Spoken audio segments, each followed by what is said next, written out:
தௌம்புரியும் முனிவர்களின் வேண்டுதல்கள் நிறைவேறச் செய்தான் ராமமூர்த்தி. அவன் பட்ட துயர் தீர்த்தாய் ஆஞ்சநேயா, அக்கறையில் சேர்வதற்கும் அருள் புரிவாய். யுகமாகும் நான்கிலும் முன்பெருமை பெரிது, உலகெல்லாம் உன்னாமும் ஒலித்தெடுது ஹனுமா. நல்லோர்க்கும் ஞானியர்க்கும் ஆதரவு நீயே, தீயோரை தேய்க்கின்ற ஸ்ரீராமனேயா. அஷ்டமாதி சித்திகளை உனக்கழித்தாள் அன்னை ஜனகனின் மகளான ஜானகி சீதா. நவநிதியும் தந்தாழே ஹனுமனே, நாங்கள் நலியாமல் காப்பாற்றும் வேண்டுமரம் ஈவாய். ஸ்ரீராம பக்தியதன் சாரனின் வசமே, நீ அவரின் சேவகன் ஆதலினால் நின்னை நாடுவார் நலம் பெறுவார், ராமனிடம் சேர்வார். சேர்ந்து வரும் தீவினைகள் ஓய்ந்திடுவார் உண்மை, ராமபாதம் தானடைந்து ஹரிபக்தன் எனவே பேறு பெறும் நிலை எதுவும் கூடுமென அறிந்தேன். வேறு தெய்வம் நாடாமல் நின்னையே எண்ணும் சீடர்க்கு சந்தோஷம் யாவும் தரவல்லாய். எல்லாம் சேவல்ல வல்லாள நின்னை எப்போதும் நினைப்பவரின் கஷ்டங்கள் தீரும், வெற்றி எட்டு திக்கும் மென்மை உண்டாகும். சத்குருவே அருள் புரிக தயசேக ஹனுமா. 100 முறை இத்துதிகள் பாடிடுவோர் எல்லாம் சீறி வரும் தடைகளவை ஓடிவிடக் காண்பார். ஆனந்த பரவசத்தில் மெய்மறந்து ஆடி ஹனுமாய் என துள்ளி ஆவேசம் கொள்வார். மாறாத பக்தியோடு மனமுருகி துளசி தாசரவர் தந்த இந்த சாலிசா பாடும். யாருக்கும் ஹனுமனவன் ஆபத்து களைவான், சிவபெருமான் திருவருளும் சேர்ந்து வரும் சாட்சி. என்றென்றும் இதயத்தில் ஹனுமனவன் வந்தே எழுந்தருளி காக்கட்டும் எனக்கூறும் தாசர். துளசிதாசர் அவர் சொன்ன வாக்கு பலிக்கும், துன்பங்கள் நீங்கிவிடும் நம்பிடுக சத்தியம். தேவர்களின் மைந்தனவன் வாயுமைந்தன் திவ்யன், ஓயாத கவலைகளை ஓட்டிவிடும் தூயன். ஸ்ரீராம லக்ஷ்மணன் சீதையுடன் சேர்ந்தே வாழ்க என் நெஞ்சிலும் வாழ்க பல்லாண்டே என்று மிக அழகாக துளசிதாசர் எழுதிய இந்த அனுமன் சாலிசாவினுடைய தமிழாக்கத்தை உங்களுக்கு மிக அருமையாக இறைவனுடைய அனுக்கிரகத்தினால் நான் இதை சமர்ப்பித்திருக்கிறேன். ஆக மிக அழகாக மனம் வந்து இதை நீங்கள் பாராயணம் செய்தீர்கள் என்று சொன்னால் உங்களுடைய துன்பங்களெல்லாம் நீங்கி போகும். பிரிந்த தம்பதியர்கள் ஒன்று சேர்வார்கள்.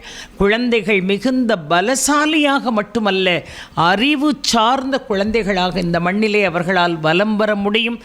பலமும் தைரியமும் சௌபாகியமும் நம்மை வந்து சேரும்.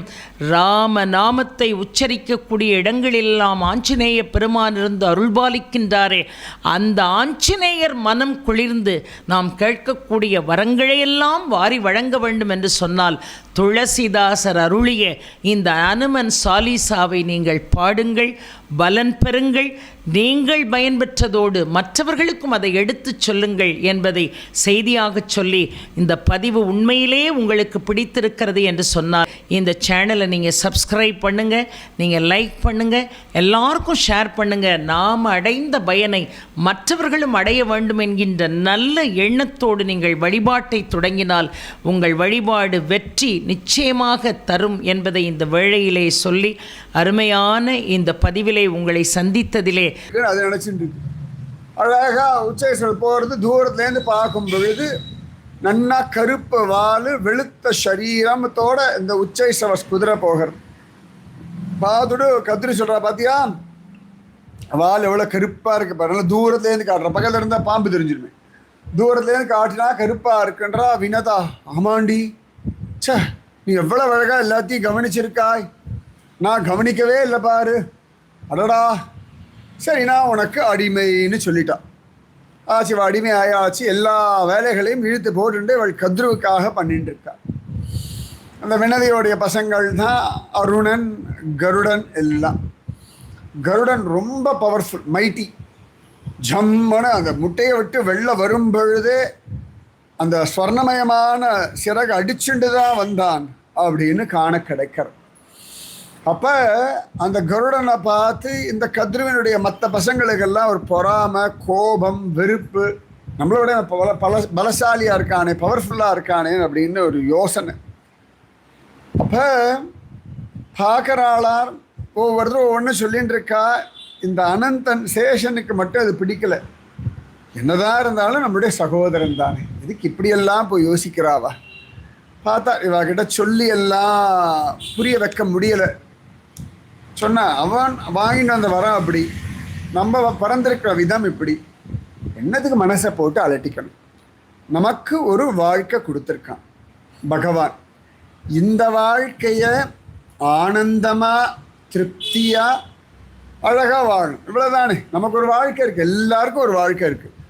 அப்போ இந்த ஆதிசேஷன் சரி இதெல்லாம் வேண்டாம், இந்த ஜஞ்சட்லாம் நமக்கு வேண்டான்னு சொல்லி தனியாக போய் உக்காந்துண்டு வாயுவை மட்டுமே சாப்பிட்றா, வாயு மட்டும் மூச்சு காற்று மட்டும் விட்டுண்டு நல்ல அழகாக ஒரு உக்ரமான தபஸ் பண்ணுறாராம். கந்தமாதன பர்வதம் இதெல்லாமே பத்ரி அந்த பக்கத்தில் டெரிட்டரி. கந்தமாதன பர்வதம் ஏன்னா இந்த கந்தமாதன பர்வதம்லாம் சௌகந்திக புஷ்பம் தேடிண்டு பீமன் போனான்னு இருக்கு. சரியா, ஒரு விதத்தில் பார்த்தோம்னா இன்னைக்கு இருக்கக்கூடிய வேலி ஆஃப் ஃப்ளவர்ஸ் ஹேம்குண்ட் சாஹிப் இந்த பக்கம்தான் கந்தமாதன பர்வதம். இன்றைக்கும் பார்த்தோம்னா இந்த ஹேம்குண்ட் சாஹிப் அப்படின்னு சொல்லுவாள், பெரிய குருத்வாரா. அங்கே போனால் மேலே ஒரு பெரிய குளம் உண்டு, லக்ஷ்மண சரஸ்ன்னு தான் அதுக்கு பேர். அந்த இடத்துல சேஷநாகம் ஆதிசேஷன் தபஸ் பண்ணார்னு இருக்கு. அதுக்கப்புறம் பின்னாடி தான் குரு கோவிந்த் சிங் போய் தபஸ் பண்ணார். அதனால ஹேமகுண்ட் சாஹிப் பனிக்குளம், ஹைமன் இல்லையா, அதனால் பனி நன்னா பனியால் நிறைஞ்சிருக்கக்கூடிய ஒரு குளம், அதாவது ஹேமகுண்ட் சாஹிப் அப்படின்றது மரியாதைக்குரிய வார்த்தை. குரு கிரந்த் சாஹிப், ஹேம்குண்ட் சாஹிப். இந்த குருத்வாராவுக்கு ஒரு சாஹிப்னு அவள் ஒன்று சொல்லிடுவான், இந்த இடத்துல இருக்கு. அந்த மாதிரி ஹேம்குண்ட் சாஹிப் அங்கே தான் லக்ஷ்மணன் ஆதிசேஷனாக இருந்தபோது தபஸ் பண்ணார். பார்த்தா இந்த இடமா தான் இருக்கணும். அங்கே அழகாக தபஸ் பண்ணால் இன்றைக்கும் அங்கே இருக்கிற அந்த லக்ஷ்மணன் கோயில் பேர் லோக்பால்னே பேர். நிறைய பேர் நார்த்தில் பார்க்கலாம், லோக்பால்னு ஒரு பேர் வைப்பா. லோகத்தை பாலனம் பண்ணக்கூடியவன்னு காண கிடைக்கிறது. அப்போ கந்தமாதனமாசாத்திய பதர்யாம் ச தபோரதः, கந்தமாதன பர்வதம், பத்ரிகாசிரமம், கோகர்ணே புஷ்கராரண்யே, கோகர்ணம் புஷ்கரம் ததா ஹிமவதஸ்தடே, இமயமலையோட அடிவாரங்கள் எல்லாம் தபஸ் பண்ணுறார். இந்த கோகர்ணம்ன்றது 2 இடம் உண்டு. ஒன்று கர்நாடகாவில் உடுப்பி பக்கத்தில் இருக்கக்கூடிய கோகர்ணம், இந்த கோவா பக்கத்தில் கோகர்ணம். நேபாளத்தில் காட்மாண்டில் கொஞ்சம் தள்ளி அவுட்டரில் போயாச்சுன்னா அங்கே ஒரு கோகர்ணம் இருக்குது. அங்கே பகீரதன்லாம் தபஸ் பண்ணான் இருக்கு.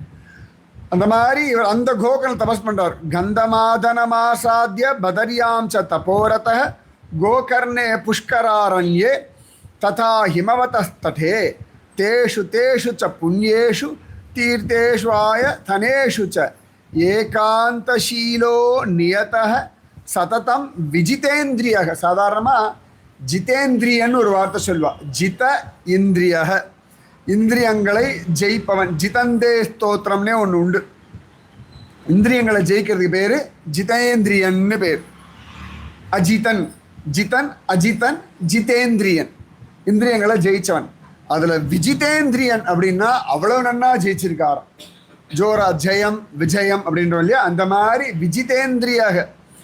ஏகாந்தசீலோ நியதக, எப்பொழுதுமே ஏகாந்தமாக உட்காந்துண்டு பகவன் நாமத்தை ஜபிச்சுண்டு காற்றையே ஆகாரமாக உட்கொண்டு அப்படி ஒரு தபஸ் பண்ணிட்டு இருக்காராம். எப்பொழுதுமே நம்ம மனசு ஏகாந்தத்திலையும் பாசிட்டிவாக நினச்சிட்டு இருக்கும். ஏன்னா ஏகாந்தமாக இருக்கும்போது வேலை இல்லாமல் ஏதோ நெகட்டிவாக நினச்சிட்டு இருக்கோம். இது நமக்கு அப்படியே ஸ்வபாவமாக பழகிட்டுட்டோம். இந்த பழக்கத்தை நம்ம தான் மாற்றிக்கணும். அப்போ தான் தைரியமாக இருக்க முடியும். வாழ்க்கை எப்படி நடந்துட்டுருக்கு, நம்ம உட்காந்து யோசிச்சுட்டு இருக்கிறதுனால என்ன ஆகிட போகிறது, பாசிட்டிவாக யோசிச்சுட்டா ஈஸி. ஸோ ஏகாந்தசீலோ நியதக, யார் இருந்தாலும் இல்லைனாலும் நம்ம மனசு சமாதானமாக இருக்கணும். யார் கூட இருந்தாலும் இல்லை நம்ம சந்தோஷமாக இருக்கணும். அப்போ நாம தான் நம்முடைய எமோஷன்ஸ், நம்முடைய இந்திரியங்கள், மனசு இதை பாதுகாத்துக்கணும். மனசை காட்டிலும் இந்திரியங்களை காட்டிலும் சரீரத்தை காட்டிலும் ஆத்மாவாகிய நாம் ரொம்ப பெரியவர்கள்.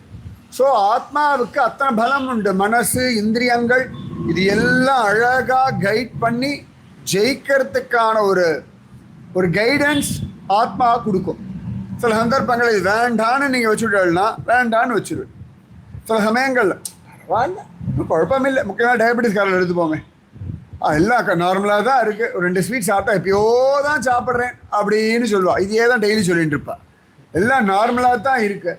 அப்புறம் எதுக்கு டெஸ்ட் எடுக்கிறதுக்கு முன்னாடி ஒரு 3 நாள் முடி வாயை கட்டணும்? அப்படியே நார்மலாக சாப்பிட்டுட்டு போய் டெஸ்ட் எடுக்க வேண்டியதான். அப்போ மட்டும் 3 நாள் வாயை கட்டி வயிற்ற கட்டி எல்லாம் பண்ணுவோம். அப்போ இந்த நியமம் நான் இப்படி தான் இருக்கணும், நான் இப்படி இருந்தால் தான் எனக்கு நல்லது, என் உடம்புக்கு நல்லதுன்னு நமக்கு ஒரு கிளாரிட்டி வேணும். அது வயசாக வயசாக இன்னும் நிறைய வரணும். வயசாக வயசாக குழந்தைத்தனம் வரப்படாது. வயசாக வயசாக குழந்தை மாதிரி இருக்கலாமே ஒழிய குழந்தைத்தனம் வரப்படாது. குழந்தைத்தனம் வந்தால் கூட இருக்கிற குழந்தைகளுக்கு கஷ்டம். நாம் நம்ம லெவலுக்கு ஏற்ற மாதிரி அந்த மெச்சூரிட்டின்றோம் இல்லையா, அது வளர்த்துக்கணும். ஏகாந்தமாக இருக்கா, ஆனால் அவ்வளோ அழகாக தியானம் பண்ணுறார். ஜோராக எல்லா இடங்கள்லையுமா போய் போய் போய் தபஸ் பண்ணுறாராம்.